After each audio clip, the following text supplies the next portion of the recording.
नमस्कार दोस्तों। प्रहलाद की पराजय के बाद ब्रह्मांड में शक्ति का संतुलन बिगड़ चुका है। असुर तारक को वरदान प्राप्त है, वह केवल शिव पुत्र द्वारा ही मारा जा सकता है और यही कारण है वह निडर होकर स्वर्गलोक पर आक्रमण करता है। देवता पराजित हैं, इंद्र भयभीत है और शिव तपस्या में लीन, संसार से विरक्त। यहीं से 32वें अध्याय का केंद्रीय संघर्ष शुरू होता है।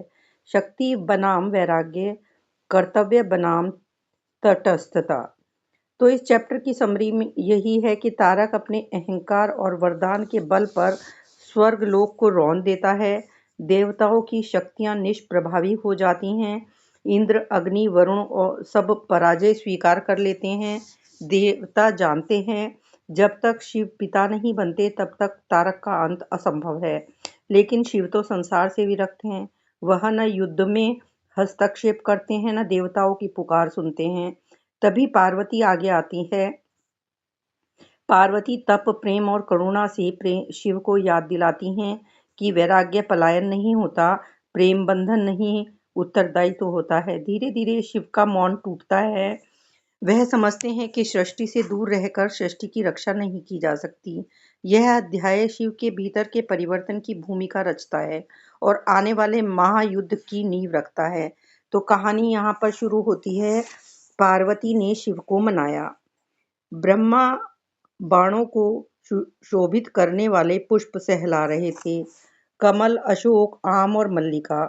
फिर वे ईख से बने धनुष और मधुमक्खियों से निर्मित प्रत्यंचा को सहलाने लगे। फिर वे मुस्कुराकर बोले, कामदेव, तुम इन फूलों को कांतियुक्त कैसे रखते हो?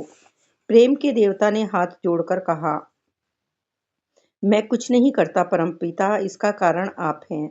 आपकी जीवनदायी ऊर्जा जिसने मुझे बनाया है, मेरे बाणों को जीवंत रखती है।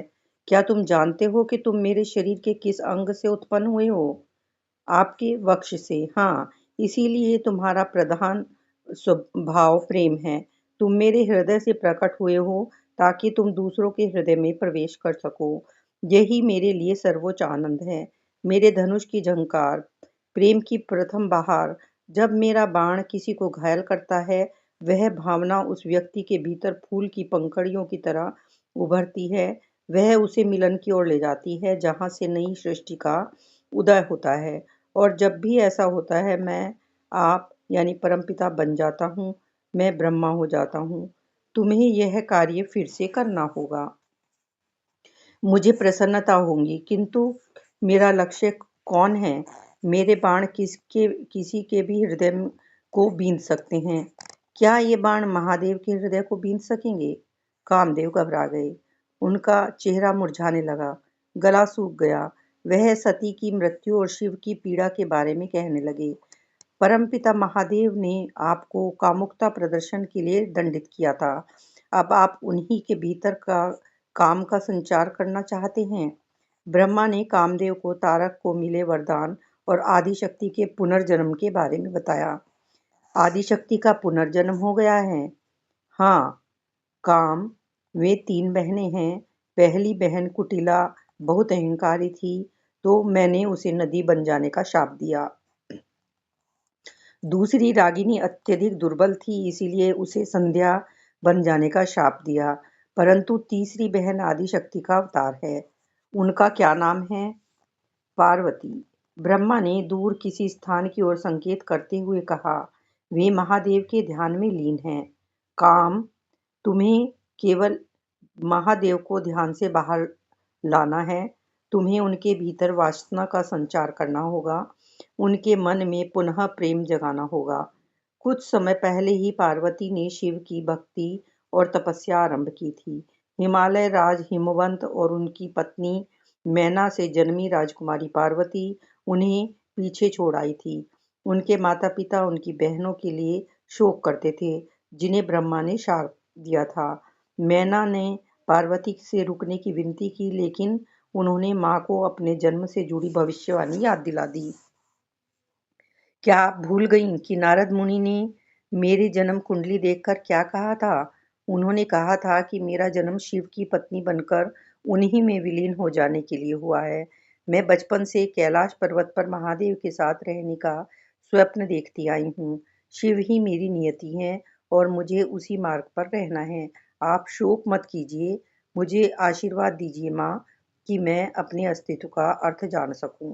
हिमालय पर्वत पर जाकर पार्वती ने शिव की उपासना आरंभ कर दी। कामदेव उनकी ओर देख रहे थे। तभी उनकी दृष्टि महादेव पर पड़ी, जिसे देखकर कामदेव भयभीत हो गए। वह महायोगी ध्यान की मुद्रा में स्थिर बैठे थे। उनकी आंखें बंद थी, बाहें तनी हुई थी, रीढ़ बिल्कुल सीधी। वह दुख में ऐसे डूबे थे मानो पत्थर से लहू रिस रहा हो। कामदेव भय से कांपने लगे। उनकी उंगलियां बाण उठा नहीं पा रही थी, किंतु ब्रह्मा के शब्द कामदेव का हाथ पकड़कर धनुष की प्रत्यंचा चढ़ा रहे थे तारक के लिए। कामदेव ने निशाना साधा और बाण छोड़ दिया। बाण जैसे ही शिव की ओर बढ़ा, मधुमक्खियां गुंजार करने लगी और पक्षी गुनगुनाने लगे। सुगंधित बयार महादेव के केश सहलाने लगी। उसने महादेव के नथुनों में प्रवेश करके इंद्रियों को सिक्त कर दिया। कामदेव के प्रभाव से वसंत प्रकट हो गया तथा मिलन की ऋतु, प्रकृति में संभोग का समय। कामदेव का बाण भगवान शिव के हृदय में उतर गया। उसके 4 पुष्प शिव के चट्टान जैसे दृढ़ मन में जड़ें जमाने का प्रयास करने लगे। वे उनके भीतर प्रेम जगाने का प्रयत्न कर रहे थे, संताप के ढेर से भाव उत्पन्न करना चाह रहे थे। शिव कुपित हो गए। उन्होंने अपने नेत्र खोल दिए। फिर उन्होंने तीसरा नेत्र भी खोल दिया। उनके तीसरे नेत्र से नारकीय ज्वाला निकली, जिसने कामदेव को भस्म कर दिया। सारे पक्षी और फूल जल गए। ब्रह्मांड थर्रा उठा। कामदेव का बाण नष्ट हो गया। उसने शिव में उत्तेजना को न जगाकर विस्फोट उत्पन्न कर दिया था। कैलाशनाथ अत्यंत क्रोधित थे। आग की लपटों ने वसंत को झुलसा दिया। भोग के बाण ने शिव के योग में बाधा डाली थी और उनकी ज्वाला अब कामदेव के रोम रोम को जला रही थी। यह आपने क्या कर डाला? ब्रह्मा विलाप करने लगे। वे दौड़ते हुए शिव के पास गए। अन्य देवता भी प्रकट हो गए और कामदेव के भीतर अंत के भीषण अंत पर शोक मनाने लगे। उन्होंने शिव को तारक और उसे मिले वरदान के बारे में बताया, जो समस्त ब्रह्मांड के लिए संकट बन गया था। आपने यम को मार डाला, जो मृत्यु के अधिष्ठाता है। ब्रह्मा ने कांपते हुए कहा, और अब आपने काम को भी समाप्त कर दिया, जो जीवन का स्रोत है। शिव कुछ देर चुपचाप बैठे रहे। फिर वे उठकर कामदेव की पत्नी रति की ओर बढ़ने लगे। वह धरती पर पड़ी विलाप कर रही थी। उसने मुट्ठी में भस्म उठा रखी थी। सती और रति, उसकी आंखों से आंसू बह रहे थे। ऐसा प्रतीत होता है कि अग्नि को हम दोनों पसंद हैं। सती ने आत्मदाह किया था, अब रति को जलना पड़ रहा है। सती जलकर भस्म हो गई थी, किंतु रति सदा जलती रहेगी। नहीं, शिव ने उसके शीश को स्पर्श किया। कामदेव द्वापर युग में पुनः जन्म लेंगे और फिर दोनों का मिलन होगा। रति ने अपने ऊपर पति की भस्म लगाई तो ब्रह्मा ने महादेव को उनका त्रिशूल सौंप दिया। आपको भी सती से पुनः मिलना होगा। उन्होंने कठोर तपस्या आरंभ कर दी है। मैं फिर किसी के प्रति आसक्त नहीं होना चाहता। मैं देख चुका हूँ इच्छा कैसे माया से बांध देती है। किंतु वह आपकी सती हैं, आपकी अपनी हैं। उन्होंने आपसे कभी अलग न होने के लिए ही पुनर्जन्म लिया है। आपने मुझे सृष्टि की रचना का मंत्र दिया था और आपकी संतान ही इसकी रक्षा कर सकती है। शिव और शक्ति का यह मिलन चिरस्थायी है। कृपया इसे होने दें।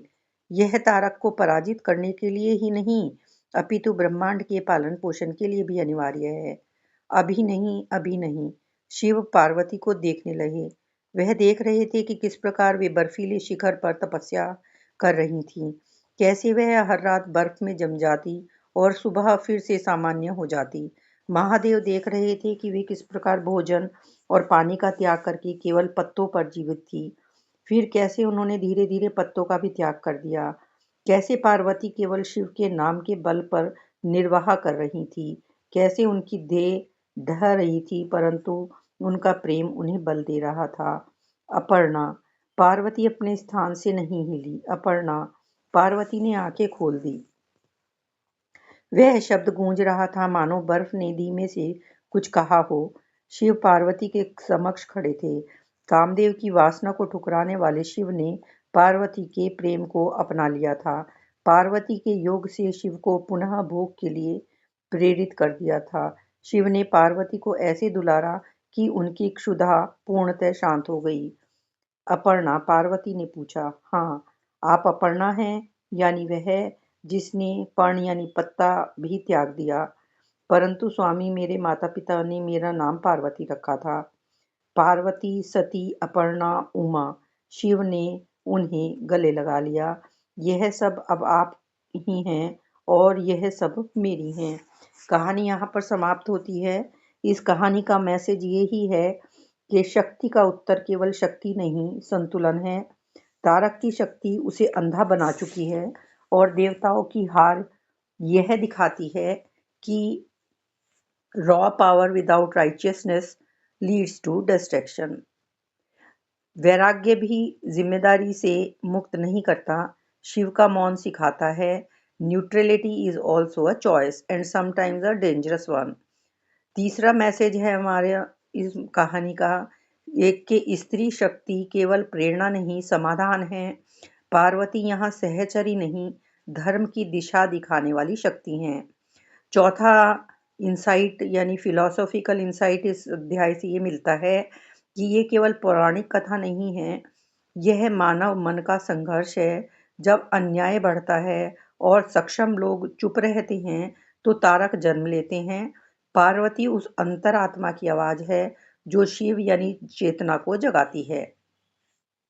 यह अध्याय हमें एक निष्कर्ष पर पहुंचाता है कि संसार से भागकर मोक्ष नहीं मिलता, प्रेम से भागकर धर्म नहीं बचता और शक्ति बिना करुणा के विनाश बन जाती है।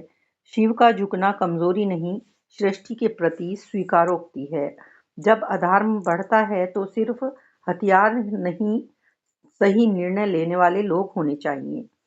महागाथा का चैप्टर 32 हमें याद दिलाता है साइलेंस पावरफुल होता है। Silence of powerful can be louder than the roar of the evil. Renunciation without responsibility is just escape in disguise. Power becomes divine only when guided by compassion. When the world burns, even gods must choose a side. Love is not a bond that weakens, it is a force that awakens. तो मिलते हैं अगली कहानी में। अगली कहानी का शीर्षक है कार्तिकेय की माताएं। Thank you so much for listening.